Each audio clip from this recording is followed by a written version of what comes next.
We are going to do chapter 2 today of the digestive system. Okay, chapter 2 is called Your Food Processor. From one end to the other, the digestive tract is about 30 feet long, or 9 meters. Your digestive system has an important job. It breaks down food into tiny pieces. The nutrients, vitamins, and minerals in food can then pass into your bloodstream to be used by your body. Your digestive tract consists of 6 main parts: the mouth, esophagus, stomach, small intestine, large intestine, and rectum. Each part has its own task. All right, so look at this word. If you can remember why this word is in dark, bold, black letters, I want you to turn and tell a parent why it is like that. I'll give you just a few seconds. All right, so that is in dark, black, bolded letters because we can find it in the back of the book in the, what is this called back here in the back of the book? As soon as I find it. It is in the glossary. Yes, good job.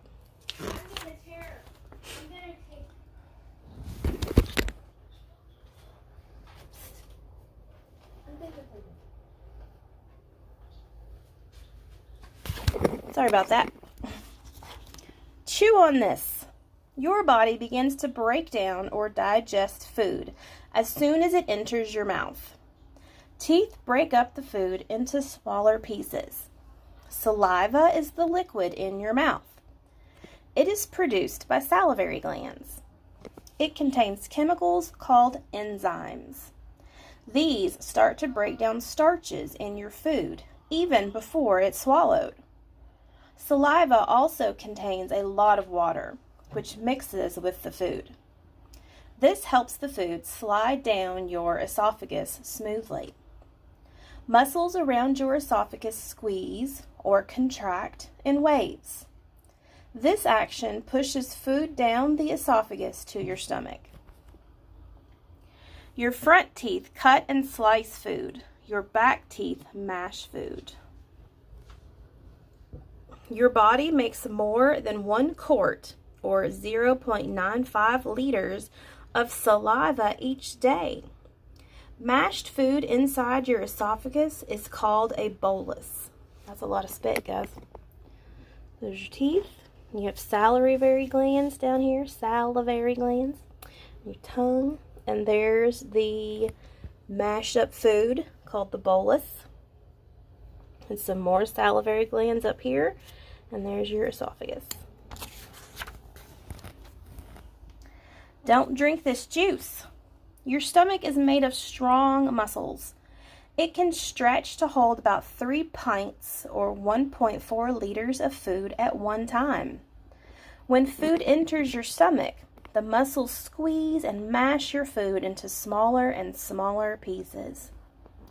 The cells lining your stomach release a liquid called gastric juice. It contains enzymes and hydrochloric acid. This acid is strong enough to dissolve metal.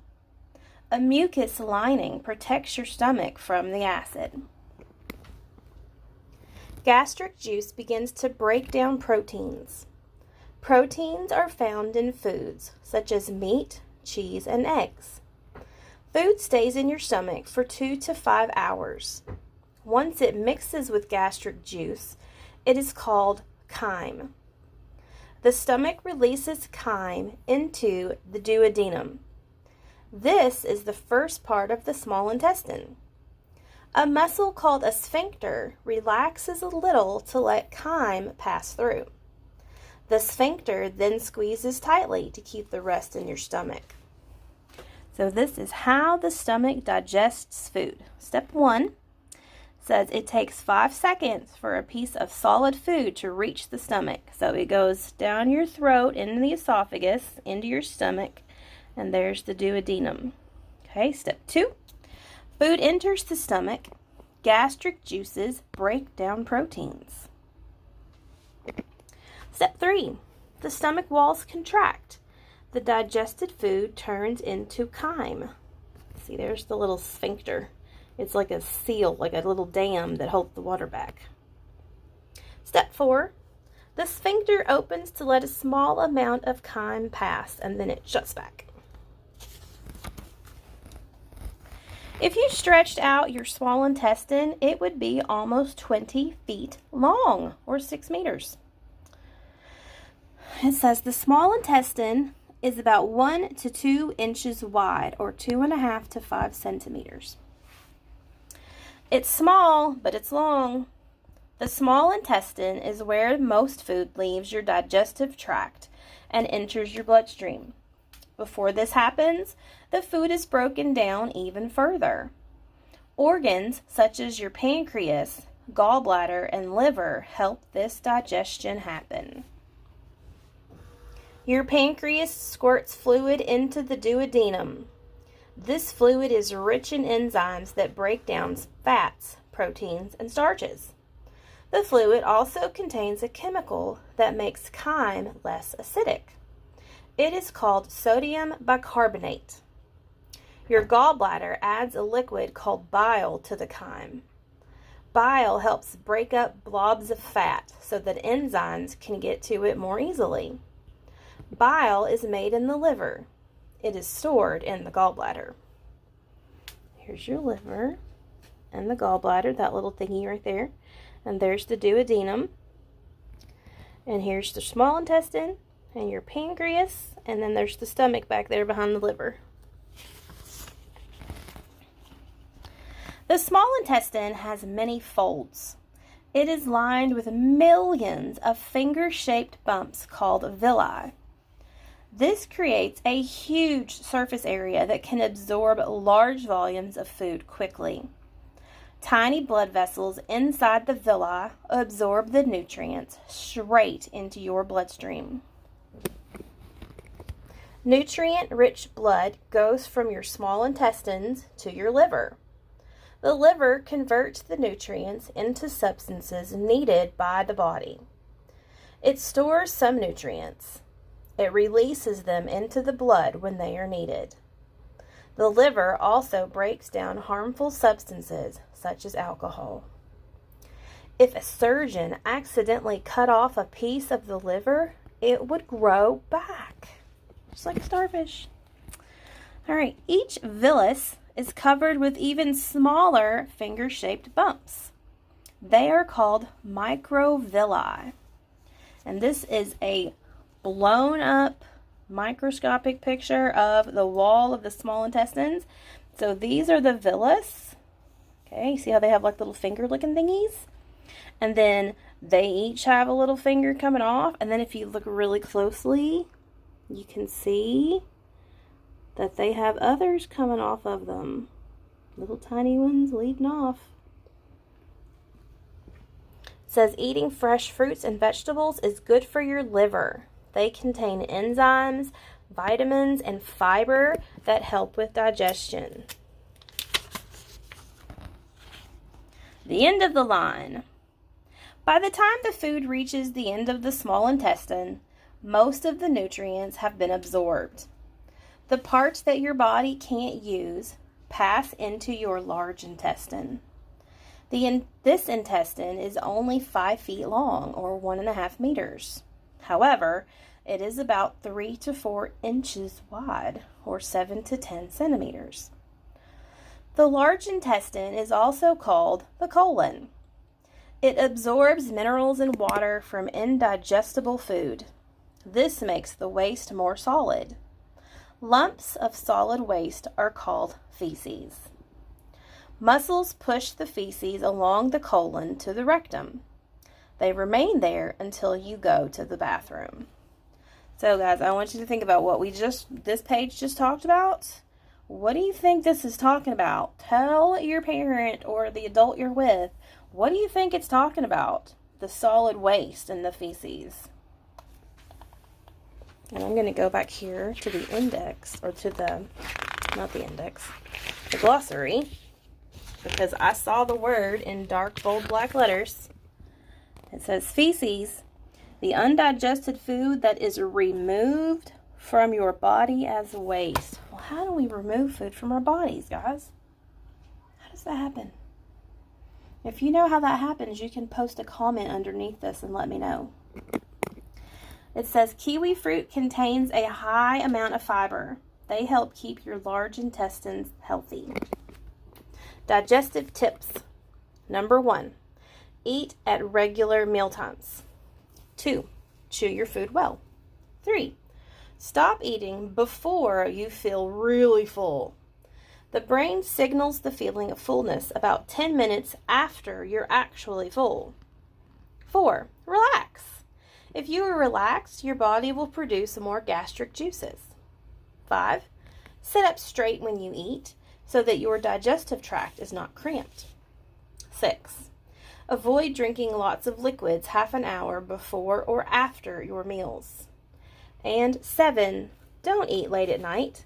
It takes your body longer to digest food when you are asleep.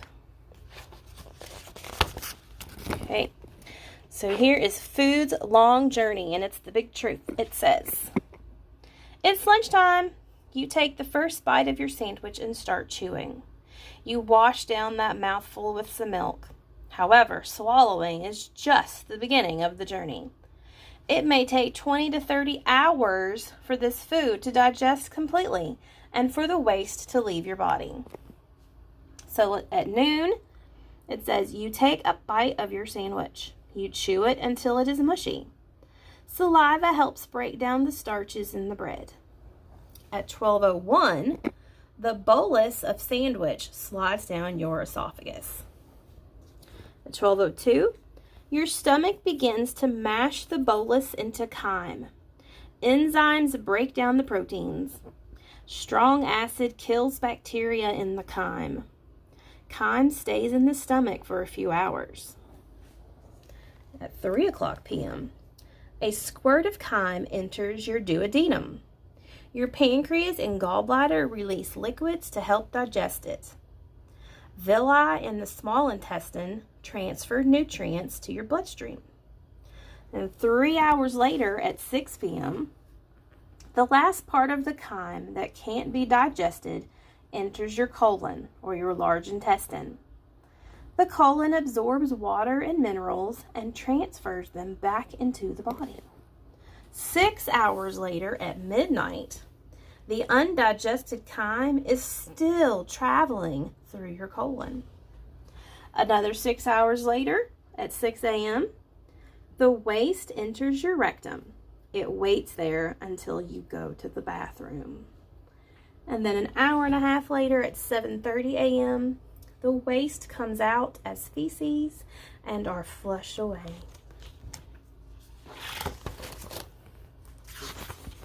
That is the end of chapter 2. And I think that we have some questions up here that we can answer. Remember, the first page had 2 questions. True or false? Your small intestine is about 5 feet long. Well, I think we read that, didn't we? Let's see, that's about the whole digestive tract. Let's see if it talks about just the small intestines. It is right here. If you stretched out your small intestine, it would be almost 20 feet long. And this said 5 feet long. So is that true or is that false? It is false because it's supposed to be 20 feet. And then it says an acid strong enough to dissolve metal helps digest food in the stomach. Did we read that? I thought we might have read that. Oh, here it is. Here it is. Oh, the cells lining your stomach release a liquid called gastric juice. It contains enzymes and hydrochloric acid. This acid is strong enough to dissolve metal. So is that one true or false? Our stomach has acid strong enough to dissolve metal? Is that true or false, guys?